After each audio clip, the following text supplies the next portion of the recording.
Hi, this is Chef Cha-Cha Dave.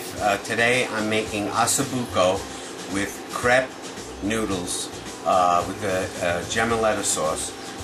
Here, this is with veal shanks, okay, and I'm going to salt and pepper both sides of the veal shanks. One is bigger than the other. Sometimes it happens that way, so you have to ask. This is for two people. You have to ask whether someone's really hungry and they're going to get that one. Alright, now I'm going to flour these.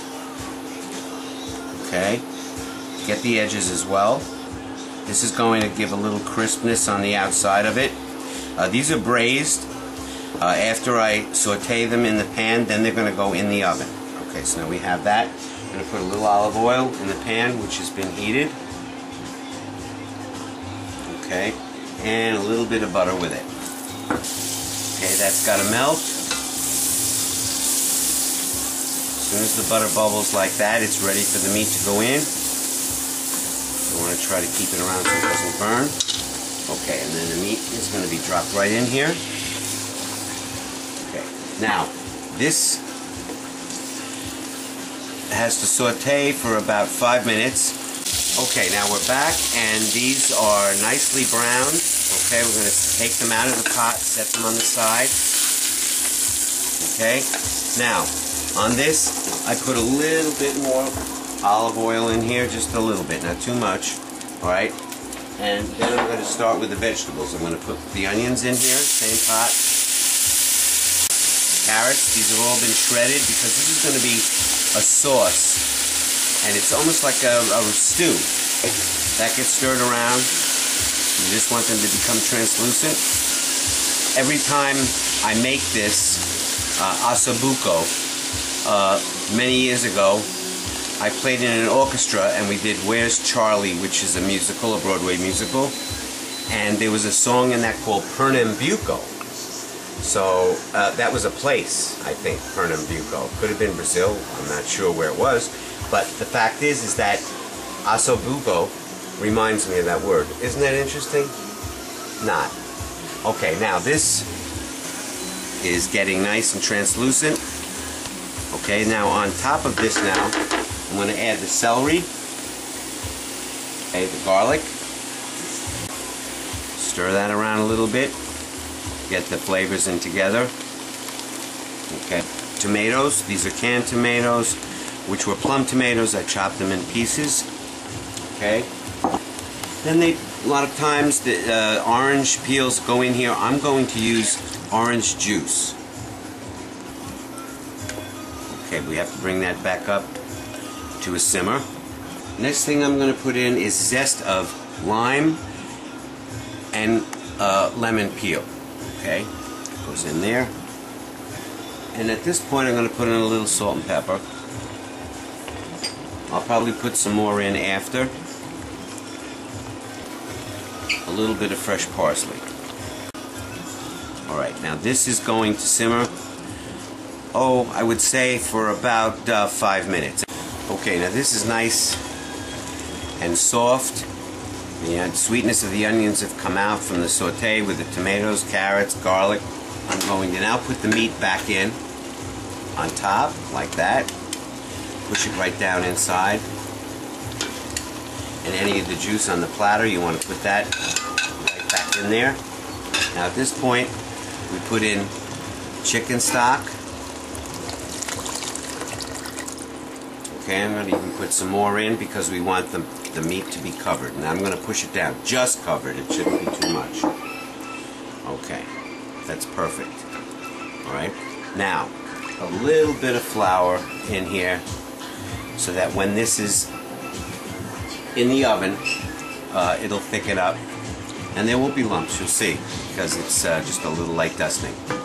Alright, so now I'm going to cover this, and this is going to go in the oven for 3 hours on 350 degrees.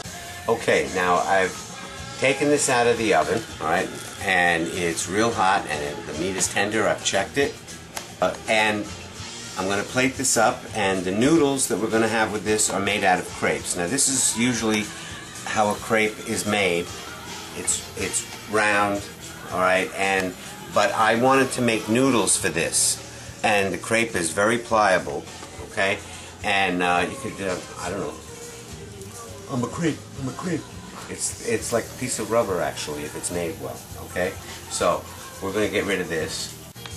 All right, now these are going to be ribbon noodles, okay. So now the edges of the crepe in the pan, I made this in an electric fry pan so that I could get this shape. I'm going to take off all of the edges, okay, and I'm going to make a nice design along the edges. You don't need that little edge, okay.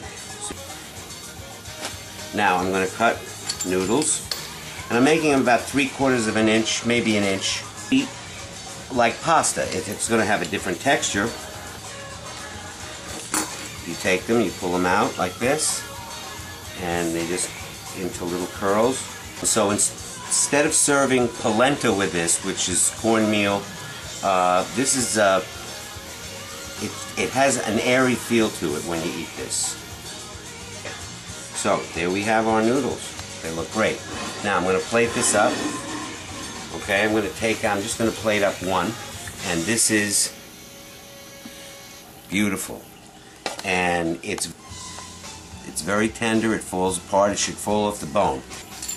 This dish, if you look here, there's a bone here and the marrow, and usually you put a little spoon in there, and people eat the marrow because this really means bone whole. A lot of people don't like the marrow. They don't have to have it. So now I'm going to put my noodles right on here. A little bit of sauce goes on the veal, because this is almost like, it's like spaghetti and veal, but the taste is very, very different. Okay. The standard way is to serve this with gremolata, which is orange peel, lemon peel, garlic, and parsley, and it's mixed together and it's put on the top. I'm going to use lemon peel, actually it's zest, and lime, and I'm going to use orange juice instead. I like it better to have a little bit of wetness in here. So I'm going to mix parsley with my zest. I'm going to put in my garlic, which has been chopped, okay, and then I'm going to put in a little orange juice. So I'm serving, this is a wet gremolata, and the tastes in this are just absolutely delicious. A little tiny little salt, not very much, okay, and gets put right on top of the veal.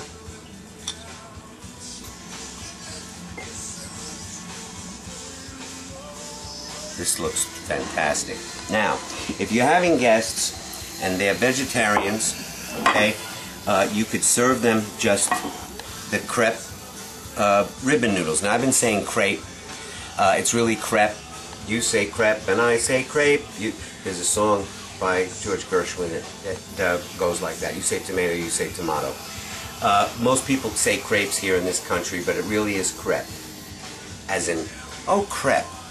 Okay, now I'm going to put some nice tomato sauce that I made, which is a very light tomato sauce on top.